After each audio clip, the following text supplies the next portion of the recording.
بسم اللہ الرحمن الرحیم، انا للہ و انا الیہ راجعون۔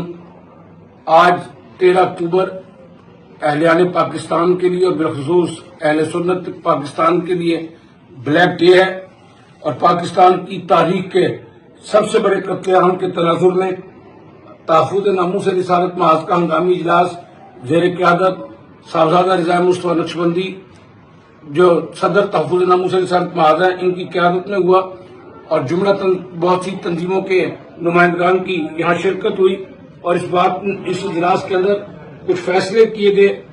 نمبر 1 کہ حکومت فوری طور پر جوڈیشل کمیشن قائم کرے، اور وزیر داخلہ اور آئی جی اسلام آباد نے بطور خاص اسلام آباد سے آ کر فورسز کے ساتھ مریدکے میں اپنے مسلک کی تعصب کی بنیاد پر اہل سنت کے نہتے کارکنوں کو بہمانہ طریقے سے شہید کرنے اور لاشوں کو مسخ کرنے پر جو کردار ادا کیا، ان کو معطل کر کے فوری قانون کے مطابق سزا دی جائے۔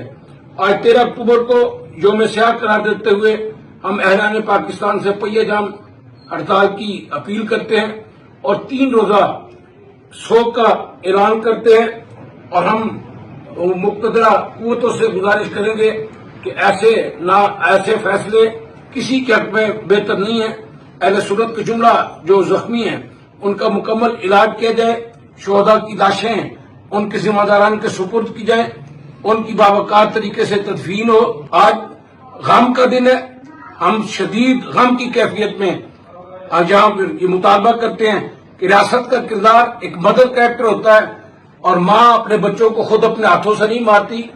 اگر کسی کی غلطی ہو تو مذاکرات کے دروازے کھلے ہوتے ہیں، اور جب ٹی ایل پی کے افراد بار بار مذاکرات کی بات کرتے رہے تو ہم یہ پوچھنا چاہتے ہیں کہ آخر مذاکرات کیوں نہیں ہوئے۔ ہم یہ پوچھنا چاہتے ہیں کہ فلسطین کی حمایت کا ارادہ کرنا اس ملک میں کب سے جرم ہے، اور اس جرم کی اگر کوئی سزا ہے تو ہمیں یہ کہنے میں کوئی قدغن نہیں کہ فلسطین سے ہمارا رشتہ کیا، لا الہ الا اللہ محمد رسول اللہ۔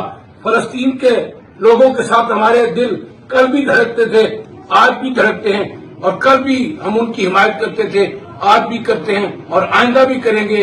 اعلان پاکستان اپنی ذمہ داری سمجھے، آپ سب اپنا اپنا کردار ادا کریں، اور اپنی اپنی سطح پر جیسے کہ وکلا نے ایک زندہ کردار ادا کیا ہے، ہم ان غیور وکلا کو سلام عقیدت پیش کرتے ہیں۔ بار کونسل کے شکر گزار ہیں کہ جنہوں نے ہڑتال کا اعلان کیا ہے۔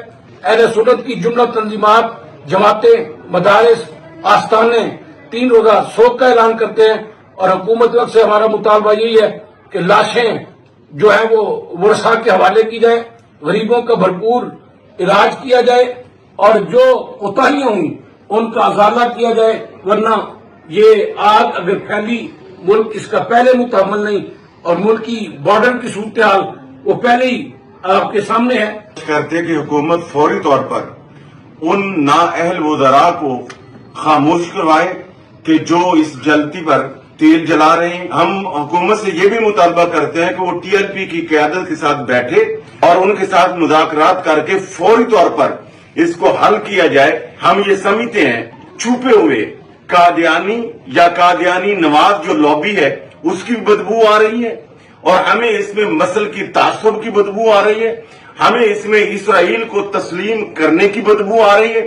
حکومت پاکستان سے یہ مطالبہ کرتے ہیں کہ فوری طور پر جو ہے وہ ٹی ایل پی کی قیادت کے ساتھ بیٹھ کر مذاکرات کیے جائیں، ان کی بات کو سنا جائے۔ اب یہ مسئلہ صرف ٹی ایل پی کا نہیں رہا، اب ہر پاکستانی کا یہ مسئلہ بن چکا ہے، اور اس میں تمام طلباء، وکلاء، علماء، تاجر تنظیمیں، کسان تنظیمیں، مزدور تنظیمیں، پورا ملک جو ہے وہ انشاءاللہ اس میں باہر نکلے گا، اور اتنا بڑا قتل عام آج تک پاکستان کی تاریخ میں نہیں ہوا۔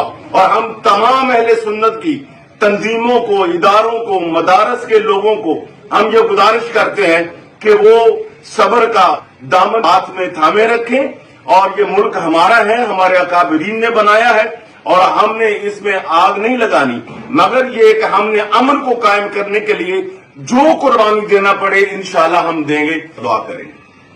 الحمدللہ رب العالمین الرحمن الرحیم مالک یوم الدین مالک مولا تلاوت قرآن پاک قبول فرما. مالک مولا شہداء کرام کو ثواب عطا فرما. درجے بلند فرما. لواحقین کو صبر عطا فرما. اسلام کی سربلندی کے لیے ہمیں اپنا کردار ادا کرنے کی توفیق عطا فرما. ہماری مدد فرما.